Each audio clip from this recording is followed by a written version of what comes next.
అపోస్తుడైన పౌలు వారి మోకాళ్ళ ప్రార్థనా జీవితం చూడండి. ఎఫెసీలకు రాసిన పత్రిక 3వ అధ్యాయం. అందరు ఆ మాటలు చూడాలి. ఎఫెసీలకు రాసిన పత్రిక 3వ అధ్యాయం 14వ వచనం నుంచి చివరి వచనం వరకు నేను చదువుతాను. చాలా మంచి విలువైన విషయాలు ఉంటాయి. అపోస్తులైన పౌలు వారు మోకాళ్ళుని ఎఫెసీ సంఘం కొరకు, ఎఫెసీ ప్రజల కొరకు 5 విషయాలు తాను మోకాళ్ళుని ప్రార్థన చేసినట్లుగా ఆ భక్తుడు మాట్లాడతాడు. చూడండి నాతో కలిసి.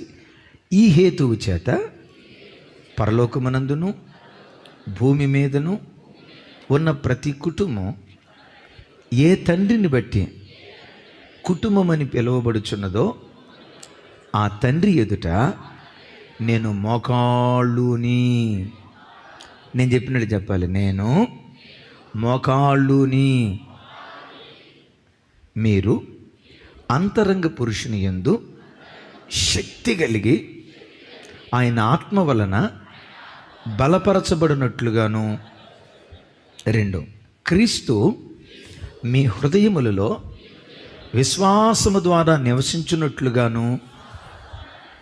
3, తన మహిమైశ్వర్యం చొప్పున మీకు దయచేయవలెననియు. 4, మీరు దేవుని సంపూర్ణత యందు పూర్ణులగునట్లుగా.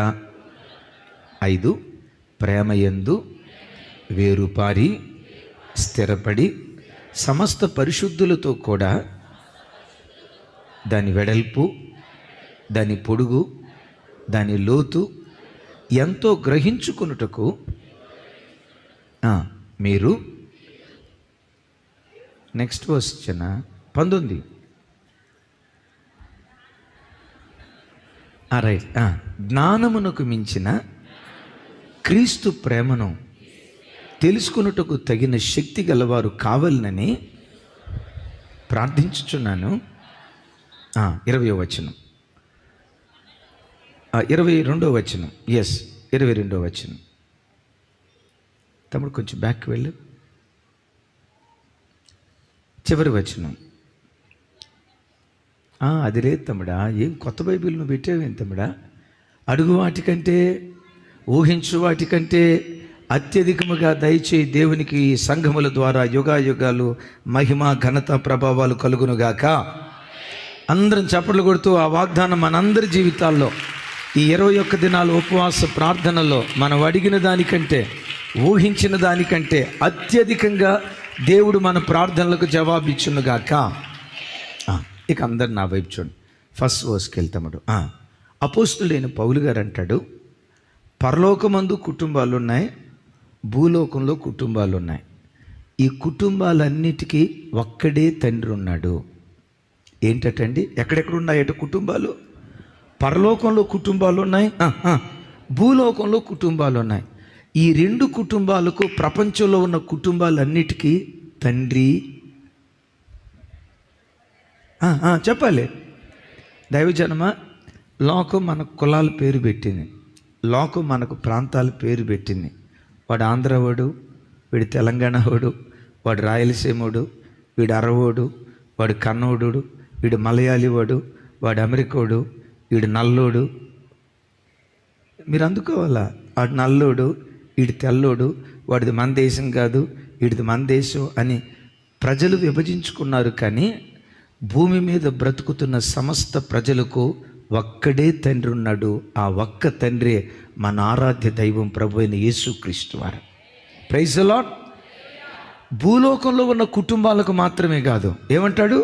పరలోకమందలి కుటుంబాలకు, భూలోకమందలి కుటుంబాలకు ఒక్కడే తండ్రి. ఆ ఒక్క తండ్రి ఎదుట నేను మోకాళ్ళుని మీ కొరకు ప్రార్థన చేస్తున్నాను. అయ్యా, దేని కొరకు ప్రార్థన చేస్తున్నావు మోకాళ్ళుని? మొట్టమొదటి మాట అంటాడు, 15వ వచనం. మొట్టమొదటి మాట అంటాడు, నాతో కలిసి, మీరు అంతరంగ పురుషుని యందు శక్తి కలిగి ఆత్మ వలన బలపరచబడినట్లు. ఎందులో శక్తి ఉండాలని ప్రార్థన చేస్తున్నాడు? అందరూ చెప్పాలి. ఎందులో శక్తివంతులు కావాలని ప్రార్థన చేస్తున్నాడు? అంతరంగ పురుషుని యందు మీరు శక్తి కలిగిన వారు కావాలని మీ కొరకు మోకాళ్ళుని ప్రార్థన చేస్తున్నాను అంటాడు. దైవజనమా, ప్రతి మనుషుల్లో ఇద్దరు పురుషులు ఉంటారు, స్త్రీ అయినా పురుషుడైనా. ఒకటి అంతరంగ పురుషుడు, రెండవది బాహ్య పురుషుడు. అపోస్తులైన పౌలు గారు సంఘం కొరకు ప్రార్థన చేసేటప్పుడు అంతరంగ పురుషుడు బలపరచబడాలని, ఆత్మ వలన బలపరచబడాలని, అంతరంగ పురుషుడు శక్తి కలిగిన వాడిగా ఉండాలని అంతరంగ పురుషుని కొరకు ప్రార్థిస్తున్నాడు. సహజంగా ఏ క్రైస్తవుడైనా మోకరించాడంటే ప్రార్థన చేసేటప్పుడు శరీర సంబంధమైన పురుషుని కొరకు ఎక్కువ విషయాలు ప్రార్థిస్తారు. మాకు ఇల్లు కావాలి ప్రభువా, తప్పు అని నేను అంటలా. చక్కటి ఉద్యోగం కావాలి ప్రభువా, తప్పు అని నేను అంటలా. మా వ్యాపారం బాగా వర్ధిల్లాలి ప్రభువా, తప్పు అని నేను అంటలా. అయితే సంఘం శరీర సంబంధమైన వాటి కొరకు ప్రార్థన చేసేదానికంటే ఆత్మ సంబంధమైన వాటి కొరకు మరెక్కువగా దేవుని సన్నిధిలో మనం ప్రార్థన చేయదుం గాక. మీకు తెలుసా, ఆయన నీతిని, ఆయన రాజ్యాన్ని వెతుక్కుంటూ ఉంటే మనకేమేం కావాలో అవన్నీ దేవుడు మనకు అనుగ్రహిస్తాడు. అందుకని మనం మోకరించినప్పుడల్లా మొట్టమొదట దేవుడిని అడగాల్సింది, నా అంతరంగ పురుషుడు బలపడాలయ్యా. అపోస్తులైనటువంటి పేతురు గారు మాట్లాడుతూ ఓ చక్కటి మాట అంటాడు, ఈ విశ్వాస పోరాటం శరీరమునకు ఆత్మ, ఆత్మకు శరీరం ఒకదానికొకటి వ్యతిరేకంగా పోరాడుచూ ఉన్నాయి అని మాట్లాడతాడు. సంగమా, ఒక లోతైన మాట చూడండి. సహజంగా అయ్యా మీ శత్రువులు ఎవరు అని మనల్ని అడిగారు అనుకోండి, టకమని ఏం చెప్తామంటే ఇంకెవరు, మా అత్తయ్య అయ్యగారు అని మీరు అంటారు. ఇంకొంతమందిని అడిగితే ఇంకెవరు అయ్యగారు, మా కోడలే అయ్యగారు అని అంటారు. ఇంకొకరు బ్రదర్స్ని అడిగితే ఇంకెవరు, మా ఉద్యోగ స్థలంలో పలానా నాయుడుగాడు ఉన్నాడే, ఆడే నా శత్రువు అంటారు. అది నిజమా? కాదు. ఒక మాట చెప్పమంటారా, నీ సొంత శరీరమే ఈ విశ్వాస పోరాటంలో నీ శత్రువు. ఈ సేవా యాత్రలో నా శత్రువు ఎవరో తెలుసా? నాకెవరు శత్రువు లేరు. ఒకవేళ ఉంటే వాళ్ళు సెకండరీ. ఈ విశ్వాస పోరాటంలో నా మొట్టమొదటి శత్రువు నా సొంత శరీరమే నా శత్రువు. ఏం చేస్తుంది శత్రువు? ఆత్మ అంటది తప్పు చూపు చూడొద్దు అని, శరీరం అంటది దాన్నే చూస్తానని. ఆత్మ అంటది అదిగో ఆ మనిషి ఎన్ని మాటలన్నా నువ్వు నోరు పారేసుకోవద్దు, ఓర్చుకో. అంతరంగ పురుషుడు మాట్లాడతాడు. బాహ్య పురుషుడు ఏమంటాడు తెలుసా? ఎంతకాలం ఓర్చుకుంటావండే, అట్లా ఓర్చుకోవటాన్ని బట్టే కదా అది రెచ్చిపోయేది. ఇప్పుడు వాడు ఒక మాట అంటే 10, 50 ఎంతలే, మనం ఎందుకు తగ్గాలా అని అంటాం. చూసారా దైవజనమ, విశ్వాసంలో ఎదగటానికి, భక్తిలో బ్రతకటానికి, ఒక పరిశుద్ధమైన జీవితం జీవించడానికి క్రైస్తవ సంఘమా, నీ మొట్టమొదటి శత్రువు, నీ ప్రధాన శత్రువు నీ సొంత శరీరమే అన్న సంగతి నువ్వు మర్చిపోవద్దు. ఇప్పుడు ఒక మాట, శరీరానికి ఆత్మ, ఆత్మకు శరీరం ఒకదానితో ఒకటి, అరే చెప్పాలరా గట్టిగా తల్లి, ఒకదానితో ఒకటి పోరాడుతున్నాయి. ఒక మాట అడుగుతాను, ఇద్దరు కొట్లాడుకున్నారనుకోండి, ఆ ఇద్దరిలో ఎవరు గెలుస్తారు చెప్పండి? మీరు ఎట్ట చూస్తున్నారంటే వాళ్ళని మేము చూడలేదు కదన్న, చూస్తే టకామని చెప్పేవాళ్ళు. సరే వీళ్ళిద్దరిని ఎట్రా రాజు ఎట్రా టకామని చెప్పేస్తారు, కొట్లాడుకుంటారు. ఇక్కడ వీళ్ళు ఎప్పుడు కొట్లాడుకోరు, చాలా మంచి పిల్లలమ్మా. ఈ సేవకు మాత్రం మంచి ఆణిముత్యాలు లాంటి మగబిడ్డలను దేవుడిచ్చాడు. మంచి బిడ్డలు, గీసిన గీత దాటరు, గుండెల్లో పెట్టుకుంటారు, అప్పగించిన పని నమ్మకంగా చేస్తారు. Praise the Lord. ఇప్పుడు వీళ్ళిద్దరు కొట్లాడుకున్నారు అనుకోండి, ఒక మాట, వీళ్ళిద్దరిలో ఎవరు గెలుస్తారు చెప్పండి? మీరు ఎట్ట చూస్తున్నారంటే ఇద్దరు బక్కోళ్ళలాగే కనపడుతున్నారు అన్న, ఏం చెప్పాలో అర్థం కావట్లేదు అన్న అన్నట్టు చూస్తున్నారు. కొంచెం వీళ్ళిద్దరిలో బలవంతులు తమ్ముడన్ ఎవరు కొంచెం మంచి పెద్ద పర్సనాలిటీ, తమ్ముడు నువ్వు త్వరగా నువ్వే నువ్వు కూర్చో రాజా, నీ పేరు రాజా అటు అన్న దగ్గరికి వెళ్ళు. వాళ్ళిద్దరు కొట్లాడుకున్నారు అనుకోండి, ఎవరు గెలుస్తారు చెప్పండి? దీనికి ఎక్కువ ఆలోచించాల్సిన అవసరంలా, ఆయనే గెలుస్తాడు. ఎందుకో తెలుసా? ఎవడు బలవంతుడో వాడే గెలుస్తాడు. శరీరానికి ఆత్మకు పోరాటం జరిగేటప్పుడు నీ ఆత్మను బలపరుచుకుంటే బలపరచబడిన ఆత్మ చేతిలో శరీరం తేలిగ్గా ఓడిపోవటం ప్రారంభిస్తుంది. ఇది విశ్వాస జీవితంలో ఉన్న కిటుకు. ఇప్పుడు చూడండి, ఈయన ఆత్మ సంబంధమైన పురుషుడు, అక్కడే ఉంటాడు. ఆయన శరీర సంబంధమైన పురుషుడు. శరీరం బలపడాలంటే శరీరములో నుండి పుట్టిన వాటితో శరీరం బలపడుతుంది. ఆత్మ అంతరంగ పురుషుడు బలపరచబడాలంటే పరలోకం నుంచి దిగివచ్చిన వాటి చేత అంతరంగం బలపరచబడుతుంది. అంతరంగం బలపరచబడాలంటే ప్యారడైజ్ బిర్యానీ తింటే బలపరచబడదాం. ఆమెనా?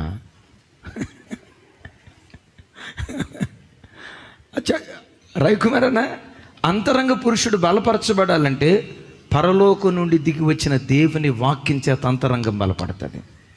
పరలోకం నుంచి కుమ్మరించబడిన పరిశుద్ధాత్మ శక్తి చేత అంతరంగం బలపరచబడుతుంది. మోకాళ్ళ ప్రార్థన ద్వారా అంతరంగ పురుషుడు బలపరచబడటం ప్రారంభిస్తాడు.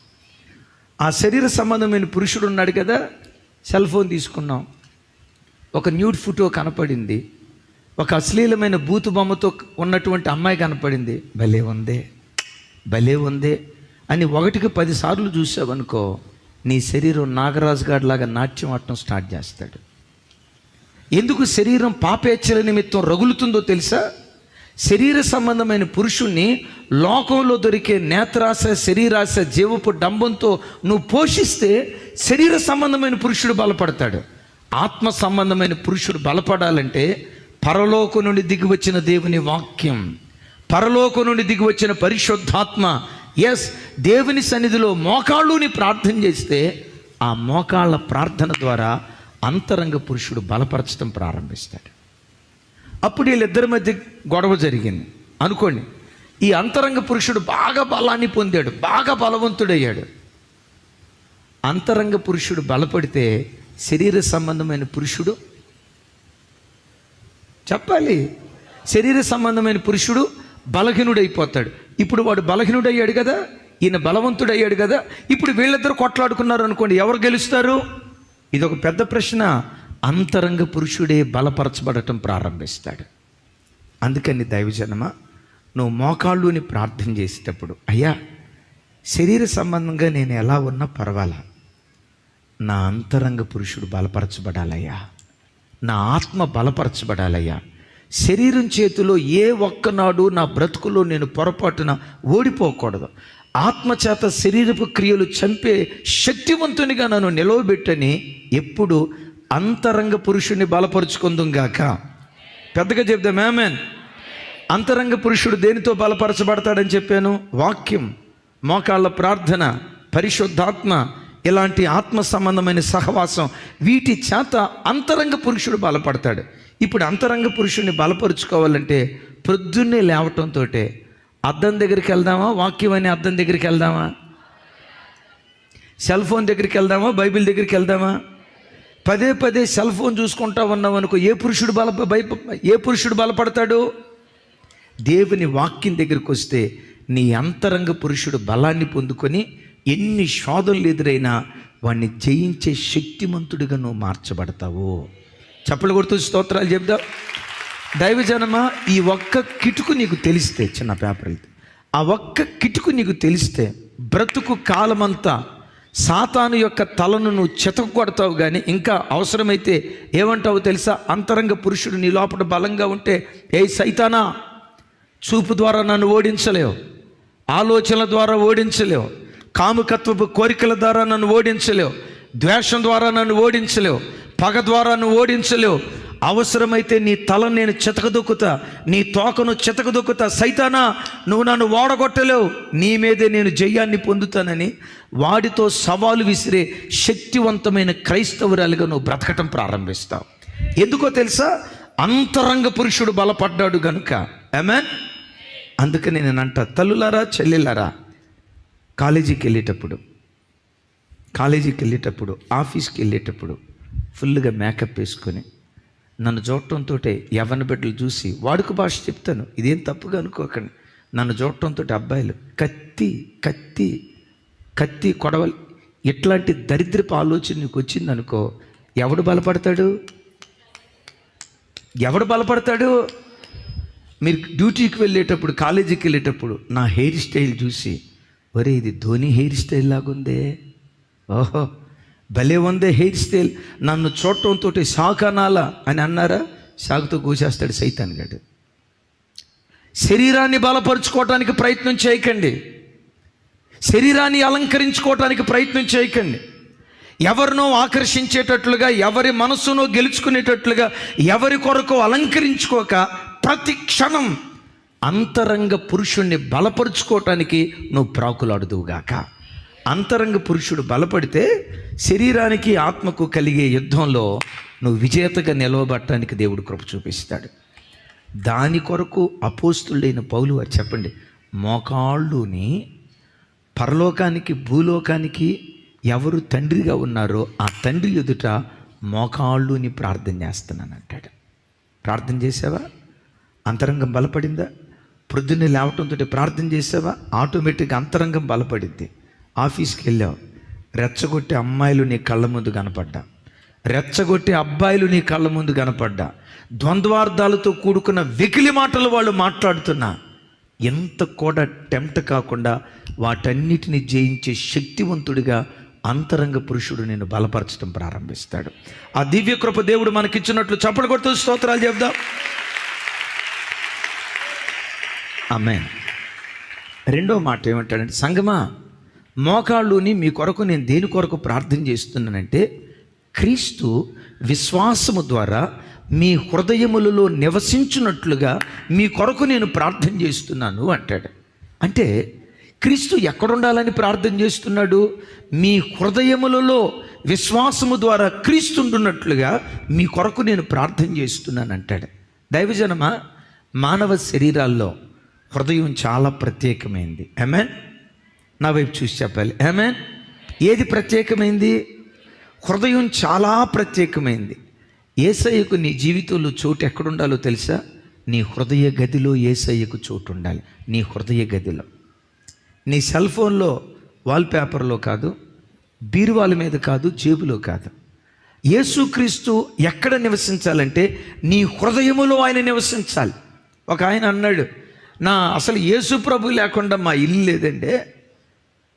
ద్వారబంధం మీద రాసి ఉంటుంది, యేసుక్రీస్తే ఈ గృహమునకు అధిపతి అని. మా ద్వారబంధం మీద వాక్యం ఉంటుందండి, మా బీరువా మీద వాగ్దానాలు ఉంటాయండి, మా గోడల నిండా క్యాలెండర్ ఉంటుందండి. అక్కడ దాకా ఎందుకు?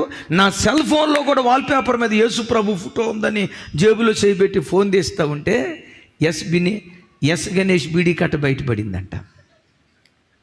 ఏది బయటపడింది? ఏమంటున్నాడు మళ్ళా?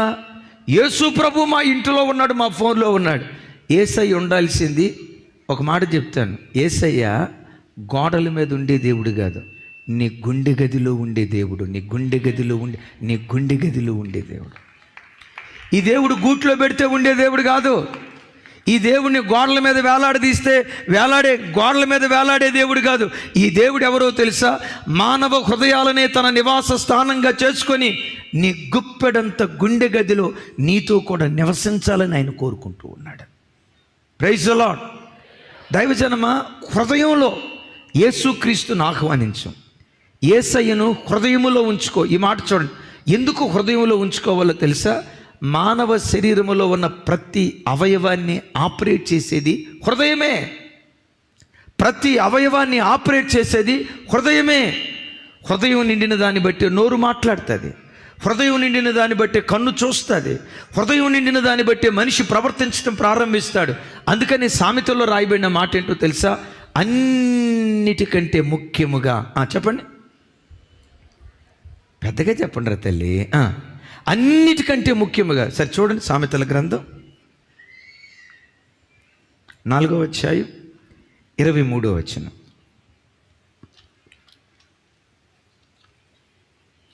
సామెతల గ్రంథం తమ్ముడా 4వ అధ్యాయం 23వ వచనం. ఎస్, నాతో కలిసి చెప్పండి. నీ హృదయములో నుండి జీవదారులు బయలుదేరును, కాబట్టి అన్నిటికంటే ముఖ్యంగా నీ హృదయమును భద్రముగా కాపాడుము. మరొకసారి అన్నిటికంటే ముఖ్యముగా నీ హృదయమును భద్రముగా కాపాడుకొనుము. నా వైపు చూసి చెప్పండి, పెద్దగా చెప్పండి, ఏమంటాడు? సరిపోదండి, కొంచెం పెద్దగా చెప్పండి, పర్వాలేదు. అన్నిటికంటే ముఖ్యంగా నీ హృదయాన్ని భద్రంగా కాపాడుకో. అన్నిటికంటే ముఖ్యంగా అంటే నీ ఆరోగ్యాన్ని కాపాడుకున్న దానికంటే, నీ ఉద్యోగాన్ని కాపాడుకున్న దానికంటే, నీ ఆస్తిపాస్తులను కాపాడుకున్న దానికంటే, నీ వెండి బంగారాలు కాపాడుకున్న దానికంటే, నీ కడుపున పుట్టిన బిడ్డలను వాళ్ళందరినీ కాపాడుకో. కానీ వాటన్నిటినీ కాపాడుకున్న దానికంటే నీ హృదయాన్ని భద్రంగా కాపాడుకో. ఎందుకు? హృదయంలో యేసుక్రీస్తు నివసిస్తే ఆయన పేరు జీవధార అయిన యేసుక్రీస్తు నీలో ఉంటే హృదయంలో నుంచి ఆ జీవధారలు బయలుదేరి ప్రతి అవయవం క్రీస్తు కొరకు జీవించేటట్లుగా జీవధార నేను బ్రతికిస్తుంది. జీవధార హృదయంలో ఉండకుండా సాతానుగా పిలువబడుతున్న మరణధార ఉందనుకోండి, ఏదో ఒక తెలియని అపవిత్రత నీ గుండెల్లో ఉందనుకోండి, ఏదో ఒక చెడుతనం నీ గుండెల్లో ఉందనుకోండి, ఎవరో ఒక పరపురుషుని కూర్చిన తప్పుడు ఆలోచన నీ హృదయంలో ఉందనుకోండి, ఒక పరాయి స్త్రీని కూర్చిన తప్పుడు ఆలోచన నీ హృదయంలో ఉందనుకోండి, ఈ విషయం, ఈ మరణధార ఏం చేస్తో తెలుసా? నీ చూపు, నీ కన్ను దేవుని వాక్యం చదవనివ్వకుండా, నీ మోకాళ్ళు దేవుని సన్నిధిలో మోకాళ్ళనివ్వకుండా, నీ నోటిని దేవుని సన్నిధిలో ప్రార్థన చేయనివ్వకుండా, నీ ప్రతి శరీరాన్ని క్రీస్తు విషయమై బ్రతికే విషయంలో ప్రతి అవయవాన్ని అది చంపటం ప్రారంభిస్తుంది. ఏదో తెలుసా? నీ హృదయంలో మరణధార ఉంటే. ఒకసారి కర్నూలు పట్టణంలో ఏ ట్యాప్ ఓపెన్ చేసినా శరీరం కుళ్ళిపోయి అసలు చీకిపోయిన ఆ వాసన, కుళ్ళిపోయిన మాంసం ఏ వాసన వస్తుందో ఆ వాసనతో నీళ్లు వస్తున్నాయట. ఎవరికి వాళ్ళు వాళ్ళ ఇంటి మీద ఉన్న ఓవర్ హెడ్ ట్యాంకులు క్లీన్ చేసుకున్న ట్యాప్ ఓపెన్ చేస్తే చాలు, మాంసం కుళ్ళిపోతే ఎంత దుర్గంధం వస్తుందో నీళ్ళు అంత దుర్గంధం వస్తున్నాయట. మొత్తం మున్సిపల్ ఆఫీస్కి వెళ్ళారు. అయ్యా ట్యాప్ ఓపెన్ చేస్తే చాలు, నీళ్లు తాగలేకపోతాం, అసలు నీళ్లు ముట్టుకోలేకపోతున్నాం, భయంకరంగా ఉందయ్యా పరిస్థితి. మీ ట్యాంకులు కడుక్కున్నామయ్యా, మీ ట్యాంకులు ఏమైనా ఎలుకలు చచ్చిపోయినాయా? లేవయ్యా, అంత బాగుందయ్యా. అందరూ ఈ మాట చెప్పేసరికి అసలు ఈ కర్నూలు పట్టణానికి ఎక్కడి నుంచి ఏ ఓవర్ హెడ్ ట్యాంక్ నుంచి నీళ్ళు వస్తాయో ఆ ఓవర్ హెడ్ ట్యాంక్ దగ్గరికి వెళ్ళారు. దాని మూత తీసి ఉంది. ఏంటా మూత తీసి ఉందని లోపలికి చూస్తే దరిదాపుగా 15 కోతులు నీళ్ళల్లో పడి చచ్చిపోయి ఉన్నాయట. సుమారుగా 20 రోజుల నుంచి ప్రజలు ఆ నీళ్లు త్రాగుతున్నారు. ఎవరి ట్యాప్ చూసినా ఎందుకు కుళ్ళిపోయిన మాంసంతో కూడుకున్న వాసనతో నీళ్లు వస్తున్నాయో తెలుసా? ఏ ట్యాప్ ఓపెన్ చేసినా ఎందుకు పాడైన వాసనతో వస్తున్నాయో తెలుసా?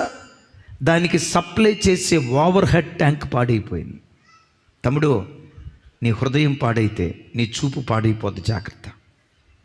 నీ హృదయం పాడైతే నీ నోటి మాటలు పాడైపోతాయి, జాగ్రత్త. నీ హృదయం పాడైతే నీ నడక పడక సమస్తము పాడైపోయే ప్రమాదం ఉంది, జాగ్రత్త. నేనంట నీ హృదయములో నుండి మరణధార కాదు, జీవధారగా పిలువబడుతున్న యేసుక్రీస్తు సర్వ శరీరములో ప్రవహించునుగాక. అందుకని నేనంట హృదయాన్ని శుద్ధి చేసుకో. యేసయ్యా నా హృదయంలోకి రా, ఆహ్వానించవు కదా. ప్రతి క్షణం నీకు ఉండాల్సిన విశ్వాసం ఏంటో తెలుసా?